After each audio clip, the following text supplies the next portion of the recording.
Hello, everybody, and welcome to Plague Pals. I'm Bill Corbett here with... Maura Quint. Hello, everyone. Hi, Maura Quint. Hi, Bill. William. Hi. Your emails are come from William, I know. It's always very formal. I left William behind with the Catholic school nuns that taught me. Gmail doesn't know that. Gmail believes you are a very formal, important person who needs a full name. I cannot imagine I signed up for something as William, but I guess I did at some point. I don't know, but Google just decides for you at this point. Google is more powerful That's right. than you are. You let them tell you who you are. It's not the other way around. Right. They'll decide what to sell you and you'll fucking buy it. Yeah. You looked at enough like William products on Instagram one day and they're like, all right, he's hiding it. He's sublimating this desire, but he wants to be William. This bitch is a secret William. It's not Bill.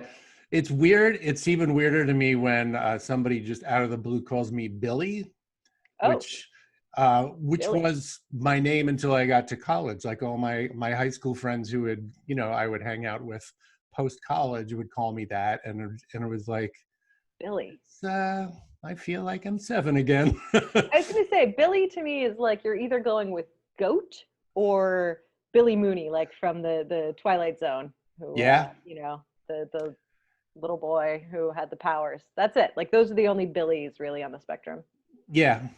I mean, I like either of those possibilities. Goat, would you rather have crazy powers? Yeah. Or, tin cans like I do. Exactly. Well, there you go. Maybe you are a Billy. All-powerful demon child like I was. I can't imagine calling you Billy. Well, yeah, I know.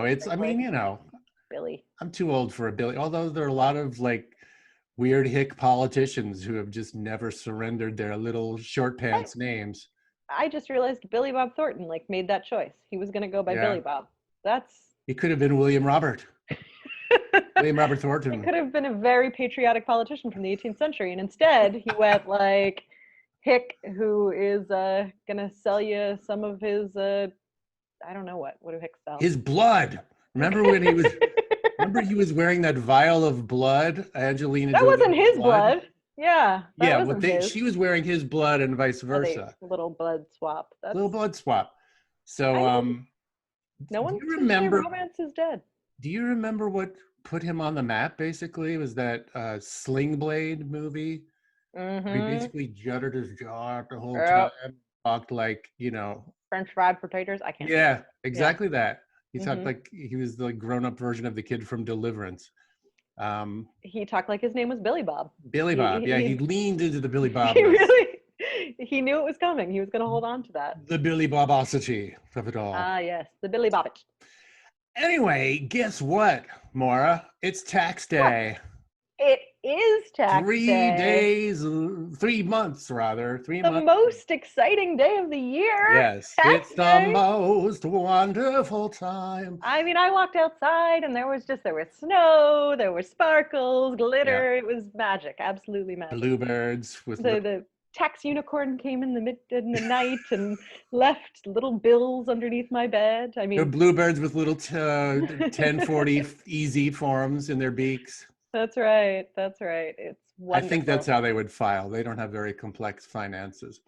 I mean, that you know of. Yeah, that's true. There's all sorts of things they could be running. I'm not going to write them off. Write them Maybe off. One of them owns a shell corporation. Hello. No. This is No. I torture my kids excellent. With dad jokes.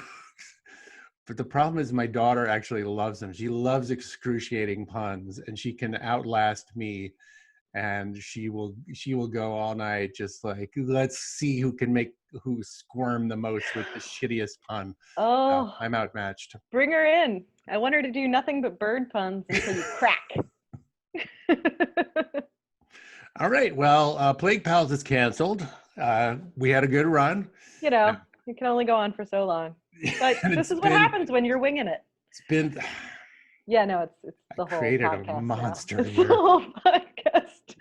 I'm just gonna go out on a limb and say it. All right, talk about taxes quickly. Taxes. Really. The only way to make people want taxes is to lead up with puns first, and then they'll just be begging for it. Just nothing but taxes. Death, taxes, and puns. It is 3 months later, tax day, July 15th, which is wonderful. But the thing that is killing me is that, they pushed off tax day because they wanted to give everyone time. It was a pandemic. You don't have to go out and file your taxes on April 15th. You can't go in to talk to your accountant. We're going to give you time. You're going to save the money you need to, or hide it away in some sort of foreign island or whatever. You need to take some time to do all of that. And we've had 3 months. Is it better for you? Is your life now better than it was 3 months ago? Well, no, of course not. Yeah, I mean nothing. They did nothing else. This is the only thing they did. They were just we could push off tax day, I guess. That was it. As we talked about a couple of weeks ago, really the idea of shutting everything down was only valuable as an adjunct to the other stuff. Right. And unfortunately, our dumbass social media culture is fixated on masks, which needs to be that needs to happen, and about social distancing and don't open schools again and all that. But the other part of it was supposed to be a laser focus on testing and tracing and making people able to financially, economically survive this while we did that. Those other things didn't happen. It's all just been isolate for a couple of weeks, except you grocery workers, fuck you. Right. And my wife is one of them, and she got coronavirus from being, in the grocery. But we're not going to do anything else. In fact, we're going to use this opportunity to do what we usually do, which is funnel more money to ourselves and our backers and our cronies. And death to America. I don't know what else to say at this point. That's exactly what they've done. That's it. That's all they've focused on. And now we're looking at the unemployment insurance, the one little thing that they snuck in there that they got for people is going to be ending at the end of this month. And you don't want a bunch of freeloaders, not starving or something. Absolutely not. My goodness. So that is potentially coming to an end. We're going to see. They were supposed to come through with another round of checks for people, stimulus checks. That's not happened. It's not looking like it. So we have tax day. I will just interject, while a whole bunch of people didn't even get there first. Right. That was a bureaucratic failure on a massive scale. I'd say at least half the people I know who were eligible in some way just never got a check. Wow. And tracing it down has been, an impossibility. Ditto with unemployment, where, it's state by state. Yeah, you can't get through to anyone. Can't get through to anybody. It's just, It overwhelmed the system in a hurry. Maybe that would have happened even with the best case scenario, but as we said a couple of weeks ago, we had the worst case scenario in terms of people running it and their motives. Mm-hmm. That's right. It has been absolutely ridiculous. It's been sheer chaos. And now we're sitting here on tax day and they're collecting taxes from everyone, which is good. Everyone should feel really proud of paying your taxes. Paying your taxes is a good thing. It should not be demonized. But when we turn around and see what this administration has been doing with those tax dollars, it's incredibly upsetting and shameful. Because, we all know, of course, they spend it, a huge budget on military and defense, but the Trump administration keeps giving all of these huge tax cuts to massive corporations, and that's coming out of the bottom line. So they're kind of taking our tax money, but giving huge cuts to other people. It's kind of like they're paying corporations out of our pockets. Amazon is benefiting. Oh, it's exactly like that. Well, just to back up a bit, and I know people who've watched a couple of shows know this about you, but can you talk just a little bit again about the organization you started, right? About what? That would be very lofty and would piss off a lot of people. So I can't say I started it per se, but saying it. I was there at the beginning. No access to the facts at all. I am saying it. Fuck everyone else. I did it all myself. No. Oh God, no. I'm a that you were a founding person of. That's fair. Tax March. Tax March is the organization that I spend the majority of my time working on, and it started in 2017, just as a full grassroots viral effort, and it was specifically focused on Trump's tax returns and making sure that Trump's showed his tax return, which we just had the SCOTUS case on. Mm-hmm. And then from there, it grew into a whole organization fighting for economic justice and for a fair tax code, because no one else was really doing that. I mean, it was an issue that would like pop up here and there, but no other organizations were solely focused on taxes from a progressive place. Taxes are always like, you know, you say the word taxes and it's just a demonized sort of thing, and everyone screams and, you know, clasps their pearls and runs out into the street and swears they're not going to have to go through this year after year. And we came from the other place of like, hey, taxes are good, but maybe the rich people should be paying more taxes. Perhaps we could actually benefit society if, say, billionaires paid more in taxes like they used to pay. That's been our whole focus now. We've just been on a whole big so tax many privilege that they campaign. did not exist, those billionaires. It's weird. It's kind of crazy. Yeah. Well, I think that's really cool. Like, I know when you first told me about Tax March as an organization, and I told you this at the time, my knee kind of jerked and was like, that sounds like, you know, that sounds like a Tea Party shit to me. Yep. And maybe that's the genius of it, is that it's like, hey, you know, you can get some of those people to wander and go, tax march, hell yeah, like it's tax, let's go march against taxes. And then you get to talk to them and maybe talk them down from the ledge a little. Has that ever happened? It has happened. Yeah. It has absolutely happened. At I mean, least they you can definitely show up. start the framework of a possible conversation someday. Well, we are nonpartisan as a group, so everyone's welcome. You know, bring your conservative, send them our way. Tell them there's tea. Just, you know, they'll think it's someone Tea Party. has to serve We're coffee. spilling it instead, right? Yeah. Sorry. But you know, ultimately, taxes were always the like Tea Party, Patriots, Koch brothers funded stuff that was always on the conservative right side of things. So in a way as well, it's more like filling in the void because no one was saying anything. Right. And so the right was able to just flood the conversation time and time again with like, it's going to trickle down. You're going to get it. It's coming. Just you wait. You'll get it eventually. One of my first memories, you know, like cognizant memories at all about politics, is people complaining about taxes. Well, in my own kitchen, my dad. Yeah. But I mean, and that's universal, I think. But it has also been like front and center of every Republican campaign everywhere, always, since I've been alive, and probably quite a bit before. I mean, the country was started on a bit of a don't tax us thing. Well, no, it was started on a no taxation without representation thing, yeah, okay. Which is very different than no taxation, because I also just learned about the Whiskey Rebellion. Are you familiar with the Whiskey Rebellion? Yeah, it's a great story about what America it's a really unknown story on some level, given what a crossroads America was at and the decisions made. I think it's the only time, correct me if I'm wrong, that a sitting president went out into the field with a military contingent. Did Washington, or maybe Washington sent Alexander Hamilton? I mean, Alexander Hamilton was still haven't seen it.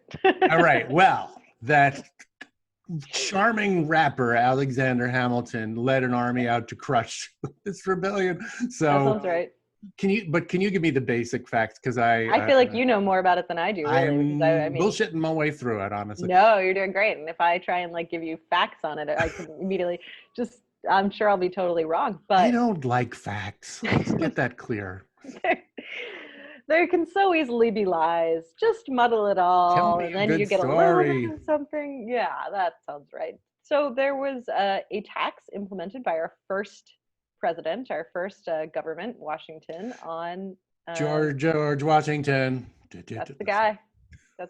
Washington. Wow, I haven't heard that in a while. Anyway, is that the 6'7"? Yeah, that should have been Hamilton. That was Hamilton, yeah. I think. To my knowledge, that was Hamilton. Well, it asserted that he had 2 dicks at one point, and it was like, that's the kind of content I crave. He was like 10 feet tall and had 2 dicks.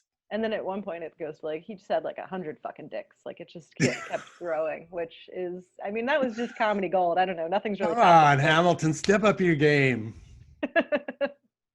So Washington levied this tax basically on people making spirits, and spirit makers in Western Pennsylvania primarily said, "Fuck that shit.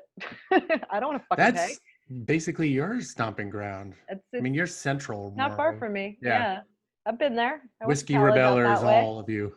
That's right. Hey, there's a bar here called the Whiskey Rebellion, and that's why I know I'm near it. As soon as you start getting bars named for historical actions, It's gone from a fight against taxes to a guy puking in the parking lot. But that you choose the rebellion, you very got similar. available. Honestly, those are right. They go hand in hand generally. Yeah, but so they got pissed off about it, and they were gonna storm the castle, so to speak, and then they got stomped down by Washington or Washington's proxies, who said, "No, fuck you. This is a country. You have to pay taxes." Yeah, they sent an army to make sure that these people paid taxes, and they were prepared to, I don't think anybody actually got killed, or I don't know don't if think many so shots were either. fired. I think they just surrendered because it was a massive army coming at them. And I'm pretty sure Alexander Hamilton was leading it or something like that, or adjacent to it. And the version that I choose to believe, facts be damned, is that Washington himself went out in the field and did it, but I'm not sure. I like it. But, it was an actual, before they even had like a standing army thing, it's like, let's get an army together and get our fucking taxes from those whiskey guys. Yeah. So that was a big, inflection point in America. It's like, no, we're going to collect taxes. We're going to collect taxes. You have to We'll contribute send to the Alexander greater Hamilton good. at you, and he's going to wrap your ears until you bleed. That's why no one died. It was a rap battle. It wasn't actually. No one came with swords. They just had to, outverse each other. That must have been what happened. Yeah, but so that was like something we were fundamentally right off the bat going to do. Everybody had to pitch in taxes, and they had to pay taxes so that money could go to a greater good, and that it can be redistributed into other places and places that the country needed. And it was only really like, I mean, I'm sure no one likes paying taxes or has ever liked paying taxes, but there has at times been sort of these pushes to view taxes as a thing that you do as a good citizen, as like, in the same way that you don't litter. It's like, if you want to be a member of society and you want to be thoughtful and you want to be considered a good person in your community, you pay your taxes and you don't throw out your beer cans in the street, and like you look out for one another, and that has successfully been the line at times. But can you tell me when that has been used? Like mostly like during wartime and stuff.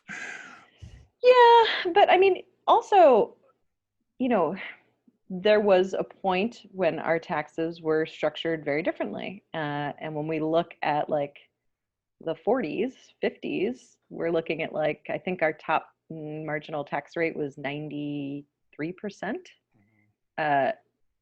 It was definitely viewed as like a progressive thing, and it was an important give for the greater good. And again, I'm not saying people like went, yay, I'm so happy to write my check to, I'm not saying they liked it, but there was more of a sense of like civic duty, I think, surrounding it. Yeah. That fully went away come, say, the 60s, 70s, 80s in particular. Once we started getting to Reaganomics, it just... Yeah, I mean, that was the main bête noire of Reagan and company, is the tax monster. I think you mentioned marginal tax rates, which I think is so misunderstood, purposely so, by a lot of Fox News types, because marginal tax rates mean what? Not just by Fox News types. Like, we all misunderstand. I didn't understand it until I had to affirmatively until you actually started it. Yeah, until I was like, oh, I should probably know what any of this is. But it took me like several times. Marginal tax rates. So when we're talking about the taxes on income, specific to income, there's lots of different things that get taxed, but the money that you are earning. those are taxed at various rates. And when we talk about like our different rates and our highest rates, let's see, I haven't had to explain this in a while, so now I'm like, all right, how do I do this that's like concise and I'm sorry to put clean? you on the spot. No, I'm just like, all right, don't muddle my way through it. Let's be like, I used to have this pattern down, and I just haven't had to break it out. Harold Hill of tax explanation. Totally. I'm out of practice. God damn it. I thought it was like riding a bike. Get your straw boater in your cane. That might help. If I had one on hand, I'm just always misplacing those. So basically the way that taxes work, let's just like make this real simple. Let's say it's $10 that you could possibly make. The way our taxes work are that the first $5 that you earn, let's say, I'm making up all these numbers. But let's say the first $5 just an analogy. Are taxed at one rate, the lowest rate. Let's say that's 10%. So for $5, you owe 50 cents on those. Now, you're a middle class person, so you're making more than $5. You're making $7. Well, the money between $5 and $7 is getting taxed at 20%. Yeah, that doesn't mean that $2 of that is getting taxed. That's right. It doesn't mean that you are making $7 and that's getting taxed at 20%. That would be if you were paying $1.40 now. That's not the case. Instead, you're still paying that 50 cents on the $5. Now you're paying 20% on the $2 left. So now you're paying an additional 40 cents. I am innumerate. It's now you're paying the number a total, version of illiterate. Right. You're paying a total of 90 cents on those $7, whereas most people think, oh, I'm paying $1.40, but you're paying much less. Now, let's say you're a wealthy person and you're making $10. Well, that top bit from 7 to 10, let's say we're going to tax that at 50%. I wish we don't tax things that high anymore. But it would, again, just be that $3 left from 7 to 10 that would be taxed at the 50% rate. So you'd owe an additional $1.50 on top of the 90 cents you already owed. So now we're talking $2.40 out of your $10. So it's progressive when we talk marginal tax rates. And right now, our top marginal tax rate, again, something I should know off the top of my head, I want to say it's at like 34%. It was lowered in 2017. It has been lowered consistently for the last 30 years. We just keep lowering it to these lower and lower rates. And we also keep changing the amount of like what that is. And so, you know, there was a proposal, AOC, I think, put out the proposal or just said it. Now we're talking like 2 years ago when she first was coming into office in 2018. She was proposing like a 75% marginal tax rate, top marginal tax rate. And that would only be on income earned over, and I don't know what her proposal was, if it was over $500,000, if it was over $1 million. Again, in income, just in the money you earn that year, not in all the money you have sitting around that you just like. Yeah, and that's a whole other discussion. Right.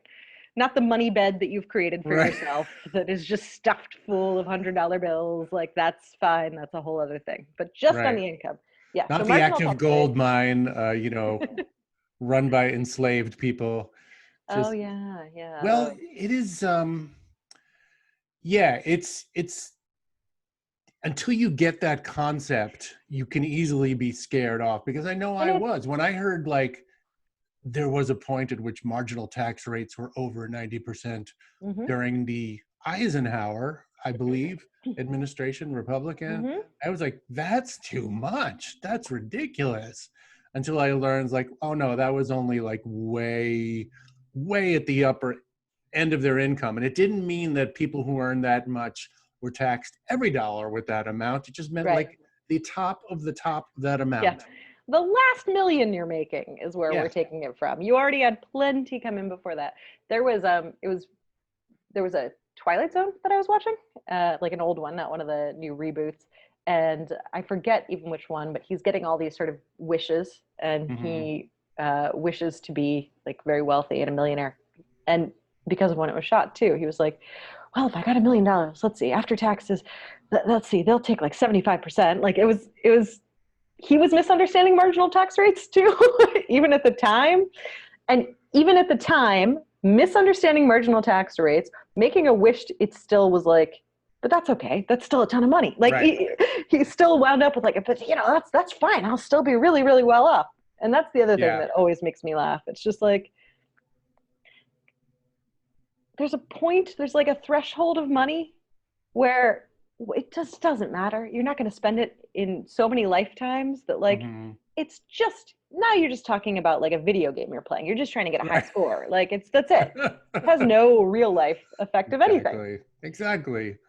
I mean, then it's just about a megalomaniacal need for power and money and control. You just want to be Right. king of the fucking world, Which and you you're an already insane can be. supervillain, and you are already. It's just like, Right.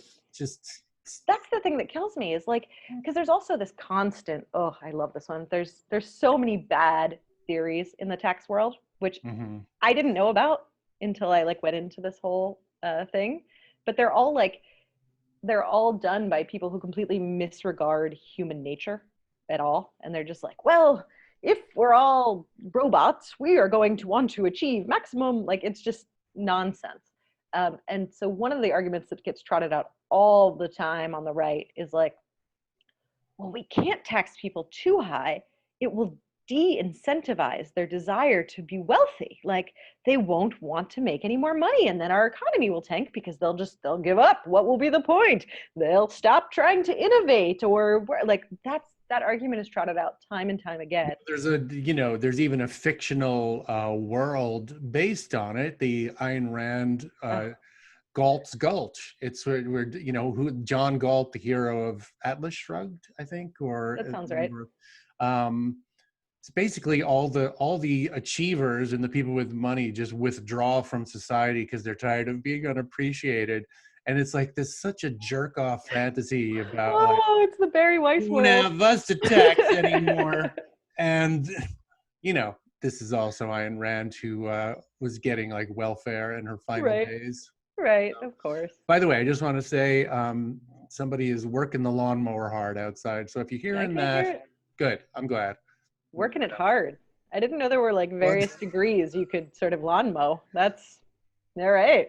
I don't know what they do out there where you are. Maybe I put that wrong. They are mowing the lawn. Okay. I see. Working it hard. Yeah. The Ayn Rand Institute also got a PPP loan, which is also fantastic. They got, and that is what again? The payment. That was the payment protection plan for the small business organization, like small business administration. That was a vital service that our economy needs. So let me try to connect this a little bit to the whole tax thing as it is now, because even you, somebody I like, respect and like the good intentions of you are obvious to me. When you say things like taxes are good, that other knee of mine jerks off. No, it jerks up. What is happening there? Something, the lawnmower guy has got my knee excited. It feels weird to hear that. I gotta be honest, because I just feel like taxes are a neutral proposition, and it so much depends on where they're going. Like, and you've said that, to be fair. I mean, I know you know that. It's like it shouldn't be. But to me, it's also a matter of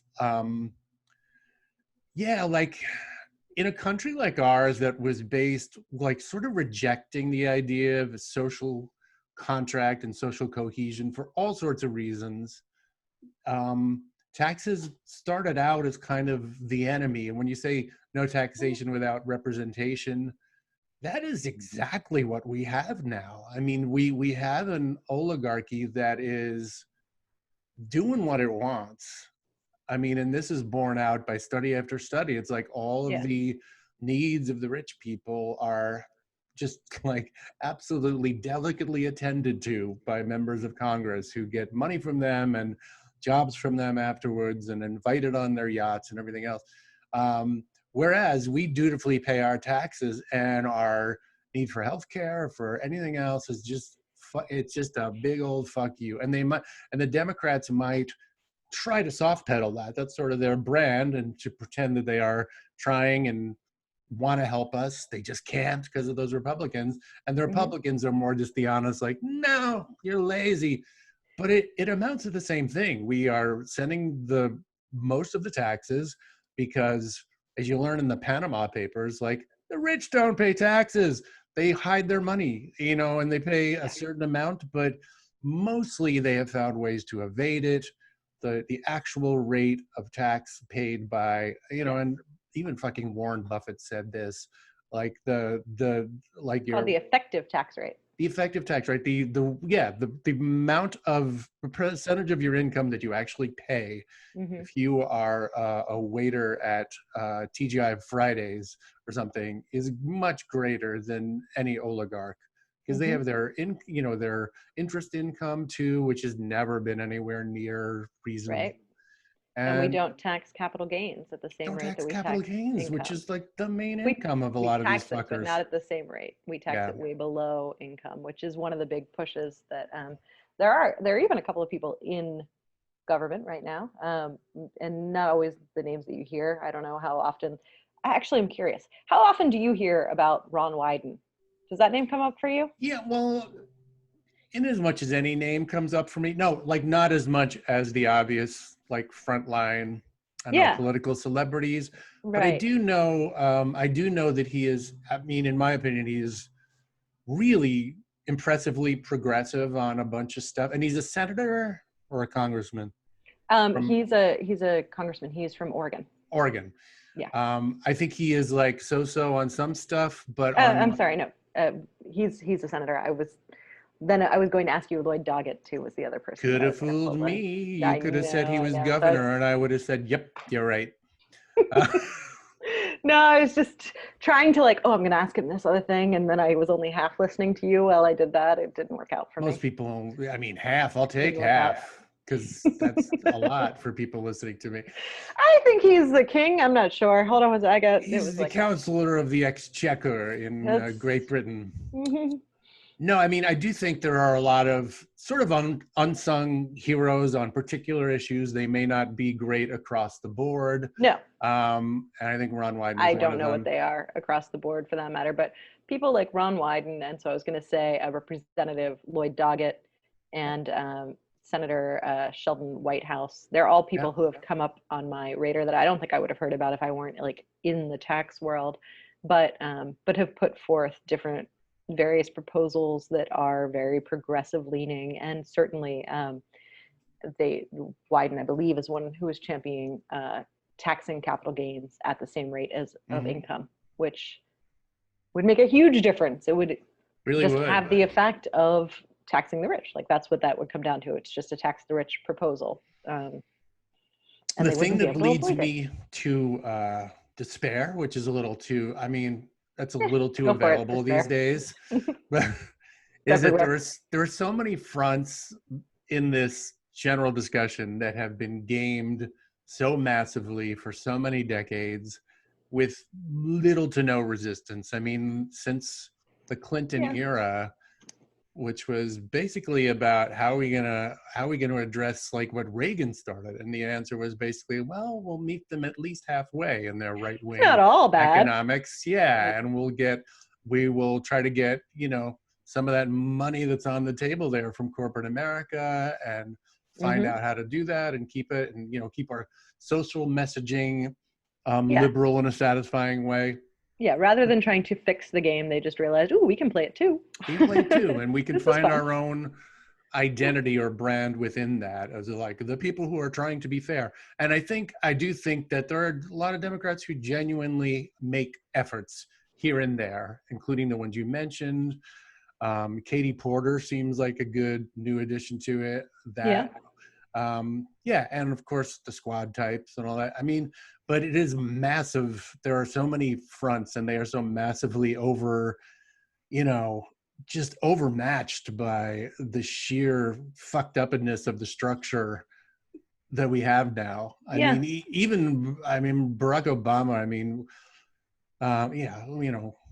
we can say a lot about Obama, but I remember when the Bush tax cuts were about to expire, he basically traded, as I recall, and they were going to expire. You literally had to do nothing. Right. And they would and that was a massive, massive giveaway to the wealthy, like in addition to what Reagan had done before that. Oh yeah, no, it just kept Clinton going. never fixed it, and probably if we took tax rates back up to where Reagan had them, I'd be happy. Like, that's where we are. If that would be a fantastic leap. Exactly. And like every past thing then becomes the new, we've got to lower taxes from that outrageous levels. Like Reagan massively cut taxes, like massively. And to the point where some people in his party were like, whoa, where are we going to find the money? And the answer is they didn't. He just made deficits and was like, I guess we don't give a shit about that now. We'll wait till the Democrat comes up. Then we'll start yelling about that again. But yeah, and then Bush cut them even further. And all Obama and company really had to do, and it's not just Obama, of course, it's the whole Democratic Party, but all he had to do was nothing. And they would have gone up. But instead, he negotiated the reopening of the government from whatever fuckface was holding it hostage at the time for, let's just say, half of that. So they got like a massive unexpiring giveaway for like, let's open the government this week instead of blaming them and saying they're the reason it's not happening. Yeah, it's true. It's incredibly frustrating. Ranty, I'm sorry. No, it's okay. But I'm going to go back because I understand that you're not sold on taxes being a good and paying taxes being a good thing. And I completely agree. You could have someone step in and it become and not paying your taxes could be an act of like true resistance if they're just hoarding. You know, like, there are certainly situations in which that is the case.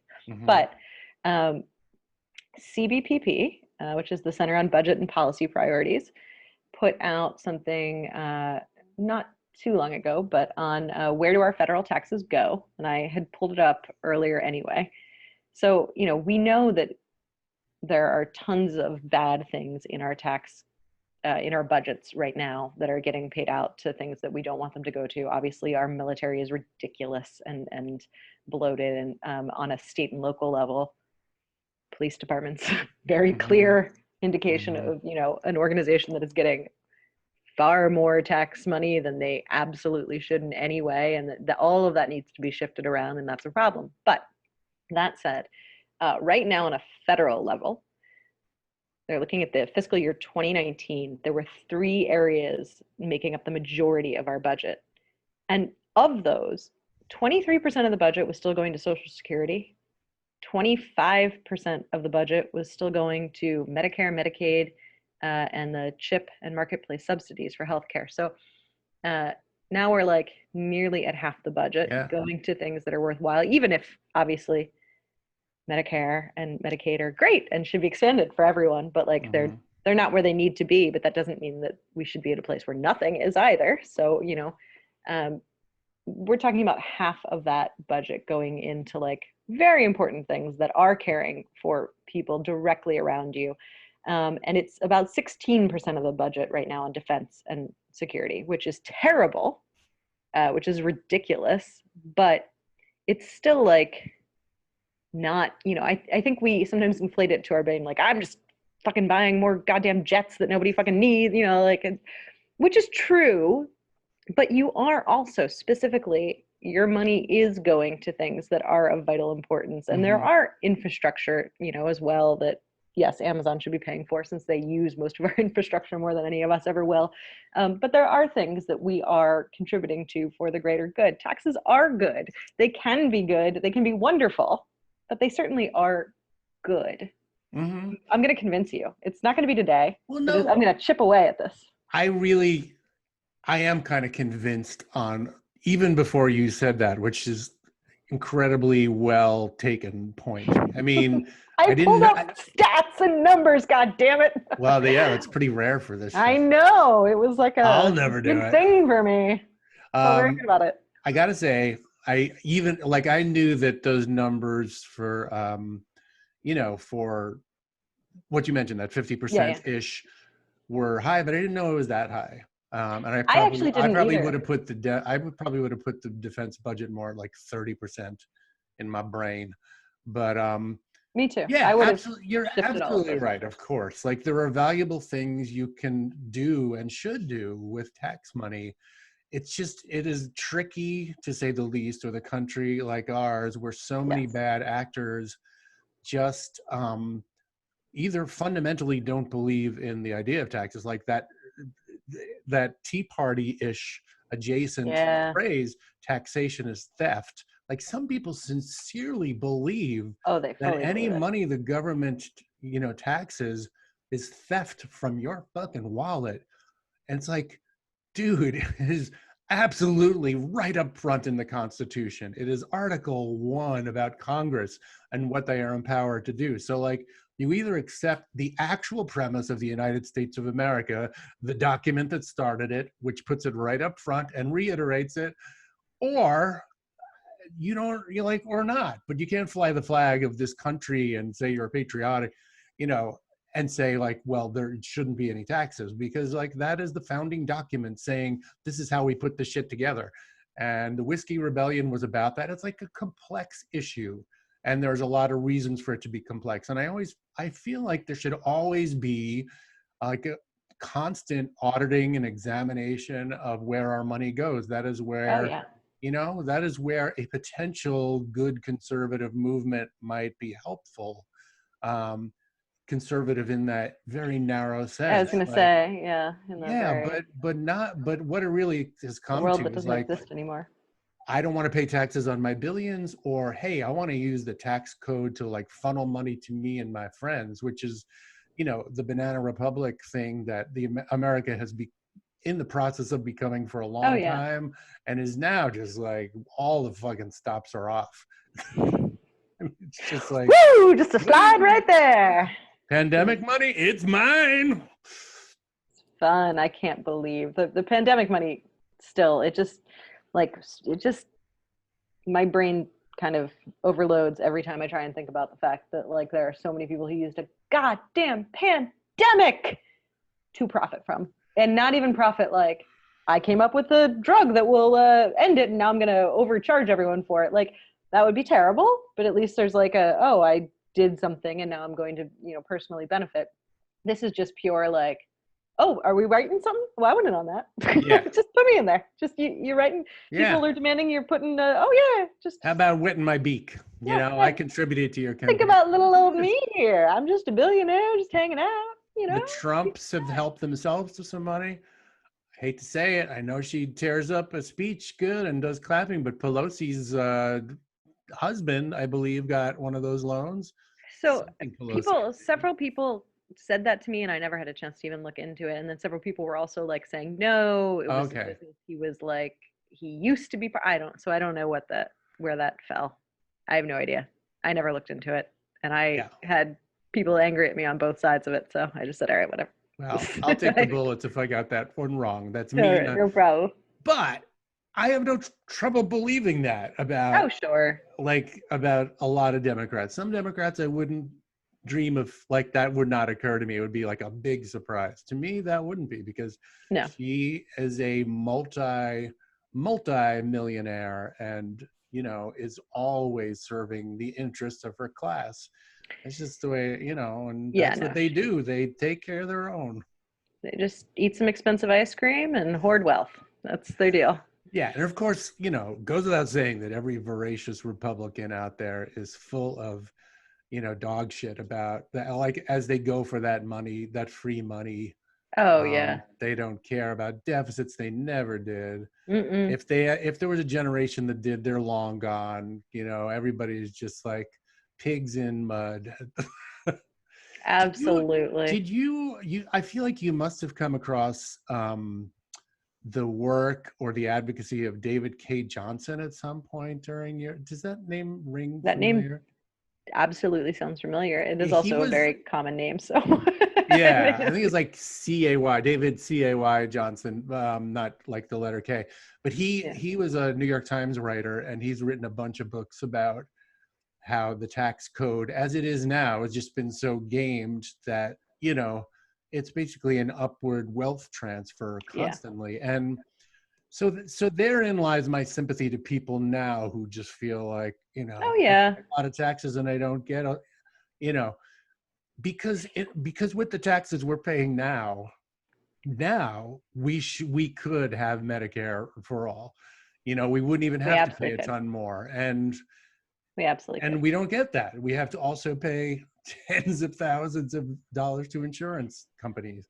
No, that's if you don't go bankrupt from getting, The idea of making taxes like something that people generally genuinely do feel is a good has to go hand in hand with a change to our current tax code. Absolutely. No, I mean it's a ridiculous structure right now, and it's only gotten worse and worse and worse and worse. So yeah, no, all of that has to go together. But they also kind of need to go together a little bit hand in hand.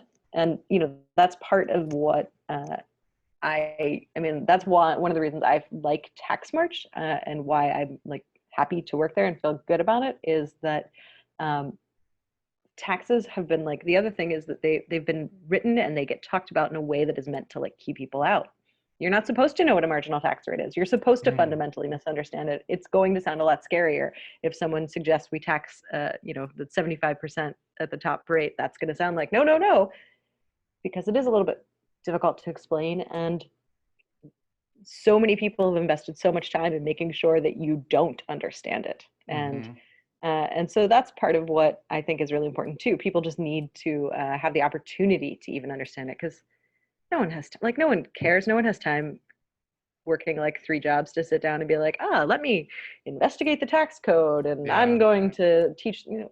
So it needs to be done for people and made accessible to people so that they can like readily take it in the very, very brief time that they have. And that is something that, again, has also been like actively opposed and worked against. Disinformation has been all of the wealthy's friends. So the idea of just people knowing what the heck they're talking about and recognizing that all of this is being done in a really underhanded way, and like they've been made to fear paying taxes, and they've been made to believe that like we should never raise taxes, it's always bad. But it's not. It's not always bad. Raising taxes can be very good. It depends whose taxes are being raised and in what way. But all of that is like, yeah, we're fighting against 30 years of a like information campaign that has really taken, and people are really, it's in there. Yeah, and I would say probably was baked into the start of this country anyway. You know, that a lot of, not everybody, but a lot of the people who started this country wanted to start businesses and start farms and everything like that, and not be fettered by government, like not be and not have to pay taxes is what it came down. And so taxation without representation is very, like, it's very sane. But then there were the other people, like, I think I have this right, like Benjamin Franklin, a lot of people, like they just instinctively started doing things like fire departments and libraries and things that require some collective cooperation. Right. You know, because you can't rely on voluntary stuff for all of that. Most of the West, the land of rugged individualism, is subsidized. The land there was given to people, and then they got it, and then suddenly they didn't want to pay taxes on it. It's like, dude, you know. So it's a complex cultural issue too, and I think it is related to something I read. I wish I could cite what article this was, but that said that some areas of the country, the ones that are really doing relatively well with the pandemic management, like culturally, if you go back even maybe before some of the states existed, you can kind of see the cultures that settled there and whether they were a sort of cooperative culture, for better or worse, or more like, I'm coming here and I'm staking my claim and everybody keep the fuck away from me. Interesting. And that has carried through the politics and the culture of it till like, so New England doing pretty well, relatively speaking. Connecticut's struggling right now. I look like. What is? Connecticut. And I said that like smiling and realized what a ghoulish thing. Connecticut's struggling, I hear. It's about time they struggled. Yeah. They thought they were so high and mighty. Yeah. But anyway, I thought that was an interesting thing, that like that is interesting. The idea of like, hey, you know, we are all in this together. Like there's a poster out in Minnesota right now with the outline of the state and like kind of a star over the Twin Cities area that says, we're all in this together, which is like, we're trying to make this pandemic, we're trying to manage this together. And then like, I look at that and I look in the neighbors' windows and have it and go, oh, bless your heart. Like, that's really a nice sentiment to have. I know that there's tons of people who fucking reject it wholesale too. It's like, no, we're not. No, we're not in it together. So, I mean, I've had, in this past week, I've had like personal experiences being out in the world that reminded me to never be out in the world. But I went to a store because households are moving and things, so we just needed to like purchase a couple of household items, and it was terrible. I mean, people weren't wearing masks in places that were clearly designated do not enter without a mask. They were just living it up, like, and taking tremendous glee in it. Like, a whole family was just, no one was wearing masks. They were kind of getting way too close to people. They were talking very loudly. It was just like very over the top. And there were at least 2 groups doing that. And it was rubbing their lips on the displays. Incredibly yeah, no, it was like that. I